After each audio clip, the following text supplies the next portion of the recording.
Hi everyone, welcome to online job update. Government of West Bengal department of health and welfare সমিতি রাজ্যের স্বাস্থ্য দপ্তর থেকে দুইটি গুরুত্বপূর্ণ নোটিফিকেশন প্রকাশ করা হয়েছে এবং রাজ্যে নতুন সরকার আসার পর নতুন প্রধানমন্ত্রীর তরফ থেকে রাজ্যের স্বাস্থ্য দপ্তরে নিয়োগ এবং হাসপাতালগুলোর উন্নত পরিষেবা সংক্রান্ত একটি আর্টিকেলও প্রকাশ করা হয়েছে। সেই সঙ্গে তোমাদেরকে ইন ডিটেলসে জানিয়ে দেব যে 2026-এ তোমাদের স্টাফ নার্স গ্রেড 2 এর ভ্যাকেন্সির একটা আনুমানিক কেমন আসতে পারে, তার সঙ্গে তোমাদের ভ্যাকেন্সি কবে নাগাদ আসতে পারে, যাবতীয় আপডেট নিয়ে আলোচনা করব আজকে এই ভিডিওর মাধ্যমে। ভিডিওটি তোমাদের জন্য ভীষণ ইনফরমেটিভ হতে চলেছে, তাই তোমরা ভিডিওটা স্কিপ না করে শেষ পর্যন্ত দেখতে থেকো এবং তোমাদের যতগুলো হোয়াটসঅ্যাপ গ্রুপ আছে প্রত্যেকটি গ্রুপে ভিডিওটি বেশি বেশি করে শেয়ার করো। যারা এখনো চ্যানেলে নতুন এইরকম লেটেস্ট জেনুইন চাকরির আপডেট এবং ফর্ম ফিল আপের ভিডিও সবার আগে দেখার জন্য চ্যানেলটি সাবস্ক্রাইব করে সাথে থেকো এবং ভিডিওটি ইনফরমেটিভ মনে হলে একটি লাইক দিয়ে যেও। অ্যাট ফার্স্ট নোটিফিকেশনগুলোতে কি বলা হয়েছে সেটা তোমরা বুঝে নাও, তারপর এই নোটিফিকেশনগুলো তোমাদের নতুন ভ্যাকেন্সির সাথে কতটা সম্পর্কিত সেটাও আমি তোমাদের সাথে ইন ডিটেইলসে আলোচনা করছি। দেখো, প্রথম নোটিফিকেশনটা প্রকাশ করা হয়েছে government of West Bengal department of health and family welfare, India of post graduate medical education and research, 244 Acharya Jagadish Chandra Bose road, Kolkata 7000020। এই অ্যাড্রেস থেকে তোমাদের অর্ডারটা প্রকাশ করা হয়েছে। ডেট দেখতে পাচ্ছ 11/5/2026 এবং মেমো নাম্বার তোমরা এখানে দেখতে পাচ্ছ।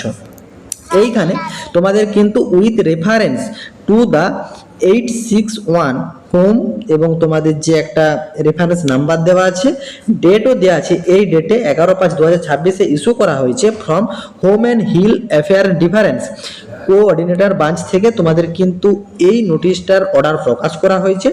Government of West Bengal turn of officer office who are on re-employed এবং extension of service bond the normal age IGPMAR Kolkata SSKM হাসপাতাল সহ include all annexure of here by terminate with immediately effect.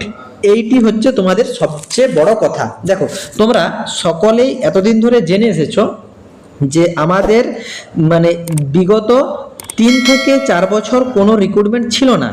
তার পরবর্তীতে তোমাদের কিন্তু 2025-26 সিজনে একটা কিন্তু ভ্যাকেন্সি প্রকাশ হয় এবং সেইখানে কিন্তু যথোপযুক্ত ভ্যাকেন্সি কিন্তু বের হয়নি।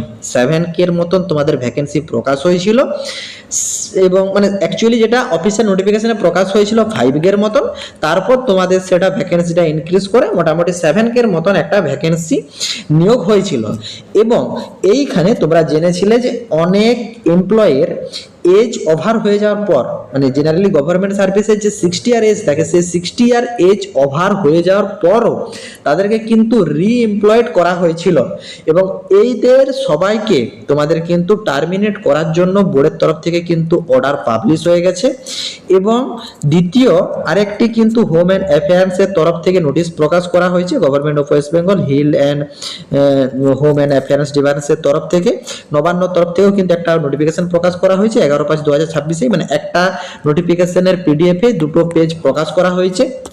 এইখানেও তোমাদের জানানো হয়েছে terminate of terms of the nominate member, director, chairperson of non-situated bond। তোমাদের কিন্তু এখানে সবাইকে জানানো হচ্ছে যে এইখানে মূলত যেটা বলা হয়েছে যে I am further dedicated to state that the turn official who are on re-employed extent of service behind the normal age 60 year, 16 year age যাদের ওভার হয়ে গেছে তারপরেও যারা রি-এমপ্লয় বা এক্সটেনশন করে কাজ করছে তাদের সবাইকেই কিন্তু ইমিডিয়েট টার্মিনেট করার জন্য বোর্ডের তরফ থেকে একটা কিন্তু অফিসিয়ালি নোটিফিকেশন প্রকাশ করে অর্ডার প্রকাশ করা হয়েছে এবং the issue will approve of the complete authority থেকেও এটা কিন্তু ইস্যুও করে দেওয়া হয়েছে।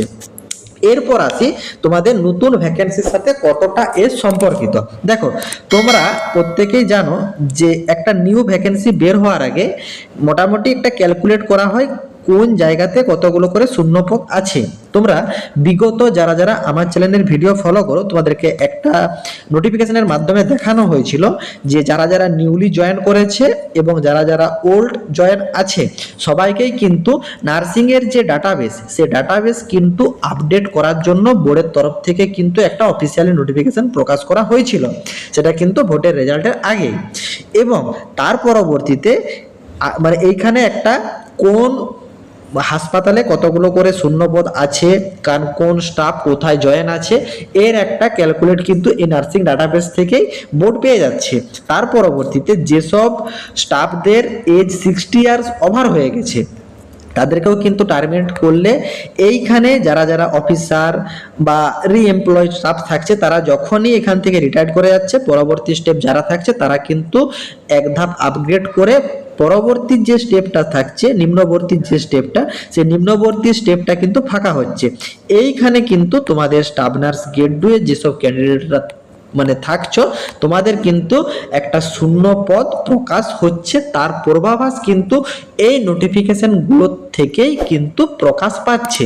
এবং গতকালও তোমাদেরকে একটা ভিডিওর মাধ্যমে জানিয়েছিলাম কর্মসংস্থানের লক্ষ্যেই বৈঠক হচ্ছে আমাদের মুখ্যমন্ত্রীর, এবং এইখানে কিন্তু সবচেয়ে বেশি তারা জোর দিতে যাচ্ছে নারী সুরক্ষা এবং স্বাস্থ্যে। নজর নবান্ন সভা করে, এবং এইখানে তোমাদেরকে কালকেই জানানো হয়েছিল যে আমাদের মুখ্যমন্ত্রী শুভেন্দু অধিকারী সূত্রের খবর প্রথম দিন বৈঠকেই কর্মসংস্থান বিষয়ে সর্বাধিক গুরুত্ব দিয়ে প্রচার করছে। বিশেষ গুরুত্ব দেওয়া হচ্ছে নারী সুরক্ষা এবং স্বাস্থ্য ব্যবস্থার উন্নয়ন নিয়ে। তোমরা প্রত্যেকেই জানো আমাদের বর্তমান সমাজে স্বাস্থ্য খুবই প্রয়োজনীয়, এবং আমাদের যে নার্সিং থাকছে, ডক্টর থাকছে বা মেডিকেলের পুরো ডিপার্টমেন্টটাই যদি উন্নত না থাকে তখন কিন্তু পুরো সমাজ ব্যবস্থা কিন্তু ভেঙে পড়বে। এবং এইখানে সবচেয়ে বেশি গুরুত্ব দেওয়া হচ্ছে মানে স্বাস্থ্য দপ্তরের উপর, এবং এইখানে স্বাস্থ্যক্ষেত্রে যে শূন্যপদগুলো আছে এই শূন্যপদগুলোও কিন্তু পূরণের দাবি রাখছে আমাদের নতুন সরকার এবং নতুন প্রধানমন্ত্রী। এবং এইখানে তারা আরও জানানো হয়েছে যে এখানে সেই সঙ্গে রাজ্যের হাসপাতালগুলিরও পরিকাঠামো যেগুলো থাকছে সেগুলোও কিন্তু উন্নয়ন এবং শূন্যপদ পূরণ করার সার্বিক পরিষেবা উন্নয়নের বাড়তি নজর দিতে চলেছে নয়া সরকার। অতএব তোমরা বুঝতেই পারছো সব দিক থেকে একটা কিন্তু পজিটিভলি আসছে যে বিগত 5 থেকে 6 মাসের মধ্যে তোমাদের কিন্তু একটা নতুন ভ্যাকেন্সি আসার সম্ভাবনা প্রখর হচ্ছে। তার আগে নতুন সরকার গঠন হয়েছে, যেটা তার যেসব মানে প্রাথমিক কাজগুলো করে নেওয়ার পরে কিন্তু নতুন ভ্যাকেন্সির কিন্তু সম্ভাবনা প্রখর হচ্ছে। সেই জন্য তোমাদেরকে জানাবো যে যেসব ক্যান্ডিডেটরা এখনো পর্যন্ত প্রিপারেশন শুরু করনি তারা কিন্তু খুব জলদি প্রিপারেশন শুরু করে দাও, না হলে তোমাদের কিন্তু ভ্যাকেন্সি আউট হয়ে গেলে খুব জলদিও কিন্তু রিক্রুটমেন্ট প্রসেসিং কমপ্লিট হয়ে যাবে, তখন কিন্তু তোমরা আর সুযোগ পাবে না পড়ার মতো। অতএব যাদের টার্গেট আছে যে একটা কিন্তু জব পেতে হবে তারা কিন্তু এখন থেকে পড়াশোনা শুরু করে দাও।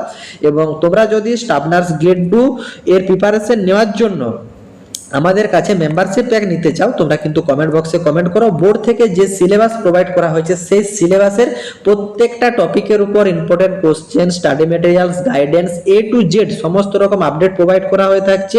তোমাদের প্রিভিয়াস কোশ্চেন প্রোভাইড করা হয়ে থাকছে এবং তোমাদের মক টেস্টেরও ব্যবস্থা থাকছে এই মেম্বারশিপ প্যাকে। তো যেসব ক্যান্ডিডেটরা আমাদের মাধ্যমে স্টাফ নার্স গ্রেড 2 এর প্রিপারেশন নিতে চাও তোমরা কিন্তু কমেন্ট বক্সে কমেন্ট করো। তোমাদের কিন্তু ভ্যাকেন্সি খুব জলদি আসছে। আশা করি বোর্ডের তরফ থেকে নার্সিং এর পূর্বাভাস সংক্রান্ত যে অফিসিয়াল নোটিফিকেশনগুলো প্রকাশ করা হয়েছে এবং পত্রিকাতে একটা শূন্যপদ সংক্রান্ত আর্টিকেল প্রকাশ করা হয়েছে সেটা তোমরা ইন ডিটেইলসে বুঝতে পেরেছো। কারো যদি কোনো জায়গাতে কোনোরূপ কোয়ারি থাকে কমেন্ট বক্সে কমেন্ট করো, আমি রিপ্লাই করব। এবং যেসব সিরিয়াস ক্যান্ডিডেটরা আমাদের মাধ্যমে স্টাফ নার্স গ্রেড 2 এর জন্য প্রিপারেশন নিতে চাও তোমরা কিন্তু কমেন্ট বক্সে কমেন্ট করো, তোমাদেরকে যাবতীয় ডিটেলস এবং আপডেট প্রোভাইড করে দেওয়া হবে। টাটা।